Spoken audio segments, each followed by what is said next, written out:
Olá, amados. Hoje eu quero continuar a reflexão a respeito da grande tribulação e também da ira de Deus. Como já falamos algo a respeito no vídeo anterior, hoje eu quero falar aqui com os irmãos, trazer reflexão em Apocalipse capítulo 7. Mas antes eu quero ler o que se encontra no capítulo 6, quando o sexto selo é aberto. E nós vemos aqui os reis da terra, os governantes, os generais, os ricos, os poderosos, os escravos, os livres, todos se esconderam em cavernas entre as rochas das montanhas e gritavam às montanhas e às rochas: caiam sobre nós e esconda-nos da face daquele que está sentado no trono e da ira do Cordeiro, pois chegou o grande dia da sua ira. Quem poderá sobreviver? Eu quero aqui chamar atenção aqui, trazer para os irmãos a expressão o grande dia da sua ira. Esse grande dia da ira de Deus é o dia do Senhor. Não se trata de um dia de 24 horas, mas de um dia ou um tempo de julgamento. Provavelmente um tempo que está relacionado com a última semana profética de Daniel. E aqui eu quero trazer para os irmãos, destacar aqui essa pergunta aqui, olha. A ira do Cordeiro chegou, pois chegou o grande dia da sua ira, e quem poderá sobreviver? Então aqui as pessoas fazem a pergunta: quem poderá sobreviver ao grande dia da ira do Cordeiro? Aí nós vamos lembrar que Mateus 24 fala-se que se não fosse abreviado os dias da grande tribulação, ninguém poderia sobreviver, nenhuma alma sobreviveria. Mas o tempo do julgamento de Deus seria um tempo abreviado. Aqui, depois dessa pergunta, João vê os servos de Deus sendo selados, sendo marcados. Ele diz: então vi 4 anjos em pé nos 4 cantos da terra, impedindo os 4 ventos de soprarem na terra e no mar e em qualquer árvore.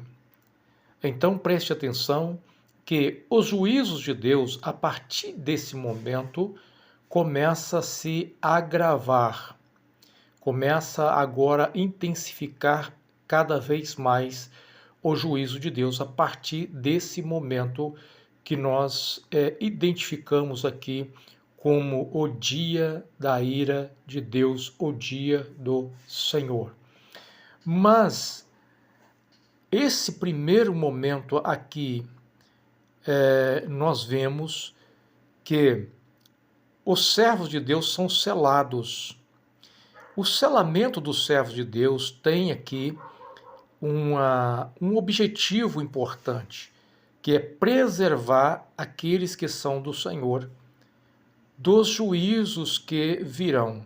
Então, as pessoas que estão servindo a Deus, de alguma maneira, são preservados em meio aos julgamentos de Deus, aos juízos de Deus. Porque o foco da ira de Deus, o alvo da ira de Deus, não é os servos do Senhor, mas sim os ímpios. Um barulhinho aí que passou, estou aqui próximo à rua, passou um carro barulhento, mas vamos seguir. Então, o primeiro juízo aqui está com foco na terra, no mar e nas árvores.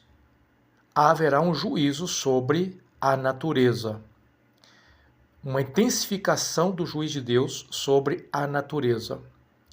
Mas antes, diz assim a palavra do Senhor: e vi outro anjo que subia do leste e trazia o selo de Deus, do Deus vivo. Ele gritou aos 4 anjos que haviam recebido o poder para danificar. Danificar o quê? a terra e o mar. Esperem. Então eles foram orientados a esperar até que aqueles que pertencem a Deus fossem selados. Esse selamento é fácil de compreender quando nós olhamos Ezequiel capítulo 9, versículos 1 ao 6, quando Deus decide punir os idólatras, ele marca na testa os seus servos para ser preservado no juízo contra Jerusalém. Aqueles que estavam marcados seriam preservados. A marca não foi uma marca literal, portanto, não devemos também esperar que a marca do selo de Deus aqui seja também algo literal, mas algo que é apresentado aqui para mostrar que Deus, ele tem e ele sabe, ele tem um controle e sabe exatamente quem são aqueles que pertencem a ele, e na sua soberania ele preserva do julgamento da ira aqueles que a ele pertencem. Os 144 mil, nós não vamos entrar aqui nesse vídeo na discussão a respeito do que é os 144 mil, mas já posso adiantar para os irmãos que também não é literal, não são judeus apenas, mas uma representação de todos os salvos, incluindo os judeus salvos no dia do julgamento.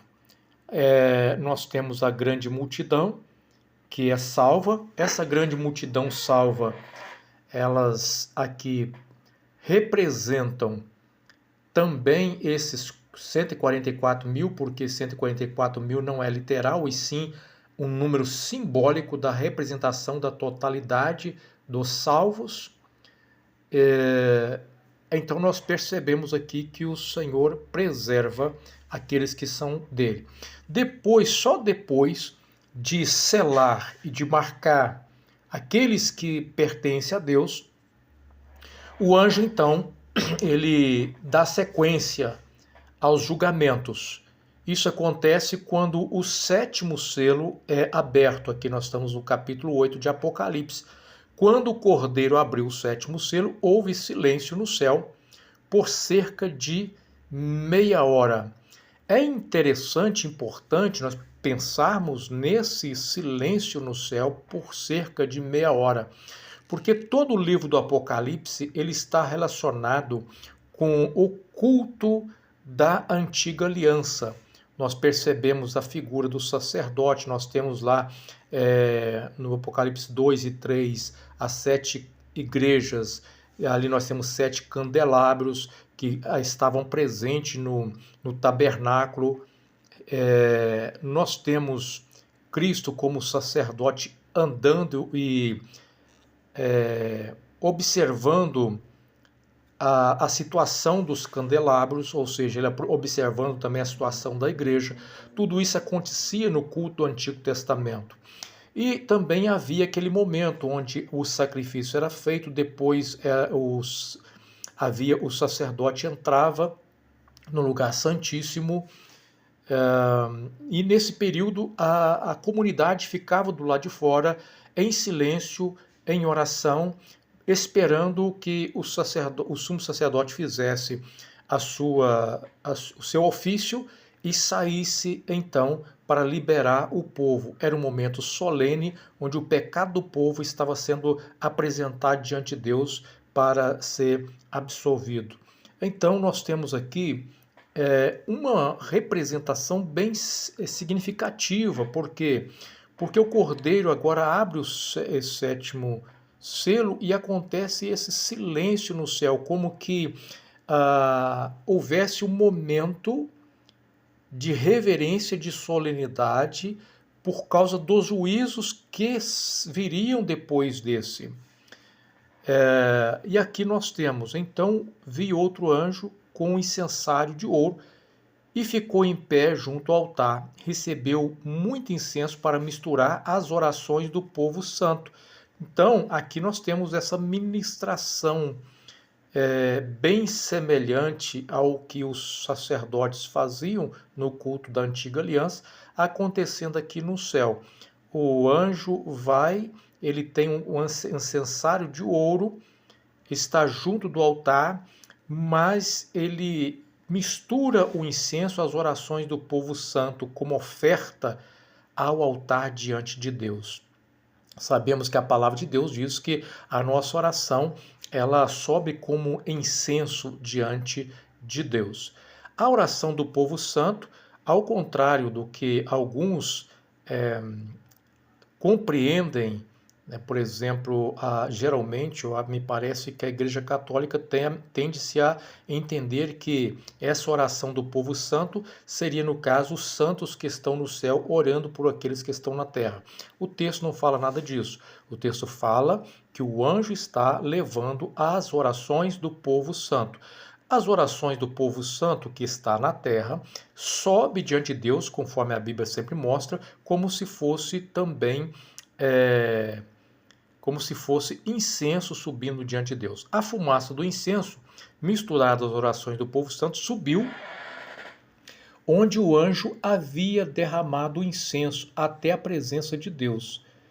Então, nós percebemos aqui que a ideia de uma oração subindo até onde o incenso está na presença de Deus. Então o anjo encheu o incensário com fogo do altar e lançou sobre a terra. E houve trovões, estrondos, relâmpagos e grande terremoto. Então aqui a resposta da oração do povo santo mediante ao sofrimento, às perseguições que a igreja sofre, que os servos de Deus sofrem, por parte dos ímpios, por serem servos de Deus, por serem fiéis a Deus, Deus trará julgamento sobre a nação, sobre as nações, em cumprimento, em resposta à oração. As pessoas podem pensar, nós vamos destruir os cristãos, nós vamos perseguir os cristãos. Sempre tentaram fazer isso, mas é inútil. Deus, ele vai preservar aqueles que pertencem a ele. Os que tiver que morrer como mártir, morrerão como mártir para glorificar a Deus, mas o julgamento de Deus virá. Deus é justo e não deixará que a injustiça passe sem ser punida. Então aqui nós vemos o julgamento de Deus sendo aqui representado pelo o fogo do altar que é lançado sobre a terra. Há uma interpretação equivocada que tenta colocar o fogo do altar lançado sobre a terra como se fosse batismo com o Espírito Santo. Não, o fogo aqui é o fogo do julgamento, é o fogo do juízo. Está bem relacionado com o que aconteceu no julgamento lá também na antiga aliança, no livro de Ezequiel, capítulo 9, ali a gente tem aquele período de julgamento. Nós vemos a presença do fogo como julgamento também, revelado pelos profetas da antiga aliança. Então, o fogo aqui, ele é o sinal de julgamento de Deus. As 4 primeiras trombetas são tocadas, então entendemos que esse momento, quando as trombetas são tocadas, ela marca a última semana de Daniel. Portanto, nós não podemos pensar que o fato de nós vermos alguns sinais atingindo o verde, a escassez de águas, os problemas relacionados à natureza, nós não podemos interpretar esses acontecimentos como cumprimento dessas trombetas. Por quê? Porque esse julgamento aqui, ele é um julgamento específico em um momento específico que está relacionado à última semana de Daniel, o dia da ira de Deus, o dia do julgamento de Deus, o dia do Senhor. E aí sim começa as trombetas a serem tocadas. Não vamos entrar aqui, mas quero já pular para a gente finalizar, para não ficar muito longo. Aqui nós temos no capítulo de número 14, 15, capítulo de número 15, olha. Capítulo de número 15.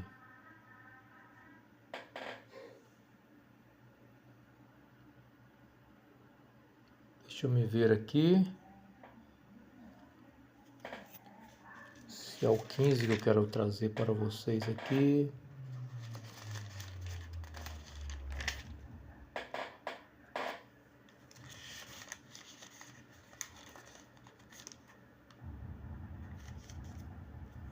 A sexta trombeta tocada, a sétima trombeta no capítulo de número 11. Olha, isso aqui eu queria trazer para vocês. Quando a sétima trombeta tocar, o sétimo anjo tocou a sua trombeta e fortes vozes gritam no céu: o reino do mundo se tornou do nosso Senhor e do seu Cristo, e ele reinará para todos sempre. Aqui nós temos um período onde acontece, como já dito antes, o arrebatamento da igreja. O arrebatamento da igreja acontece, o toque da sétima trombeta, ela dá início